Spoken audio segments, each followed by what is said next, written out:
किसानों को अगर लोन के बाद उनकी प्रतिभूति के नाते से केवल एक ही बार बैंक में जैसे नोटिस देते हैं, अपने आप उसको पंजीयन ऑफिस जाने की जरूरत नहीं पड़ेगी।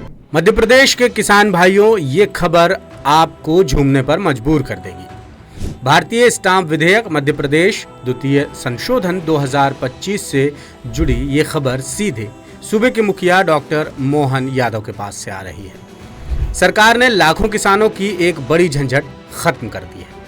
क्या है वो, खुद मुख्यमंत्री डॉक्टर यादव से सुनते हैं। किसानों को अगर लोन के बाद उनकी प्रतिभूति के नाते से आने वाले समय में केवल एक ही बार बैंक में जैसे नोटिस देते हैं, अपने आप उसको पंजीयन ऑफिस जाने की जरूरत नहीं पड़ेगी, उसकी जमीन कर्ज मुक्त मानी जाएगी। अदरवाइज ये बहुत वर्षों तक पेंडिंग रहता था, किसान समझ नहीं पाते थे, परेशान होते थे। जी हाँ, नए प्रावधानों के मुताबिक अब लोन खत्म होने पर किसानों को नो ड्यूज के लिए बैंकों के चक्कर नहीं काटने पड़ेंगे।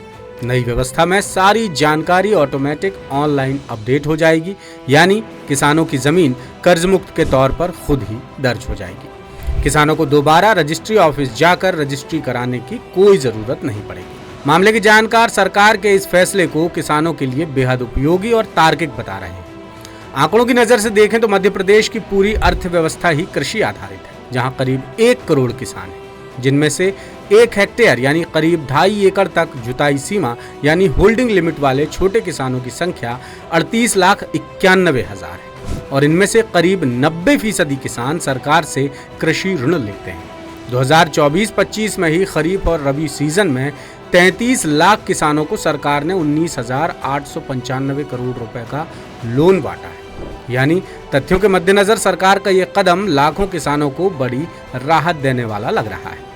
बाकी आप भी कमेंट करके सरकार के फैसले पर अपनी राय जाहिर कर सकते हैं। लेटेस्ट, इन्वेस्टिगेटिव और इन डेप्थ खबरें देखने के लिए ज्वाइन कीजिए द सूत्र का व्हाट्सएप चैनल, सब्सक्राइब कीजिए यूट्यूब चैनल, लाइक कीजिए फेसबुक पेज और पढ़ते रहिए वेबसाइट www.dasudr.com।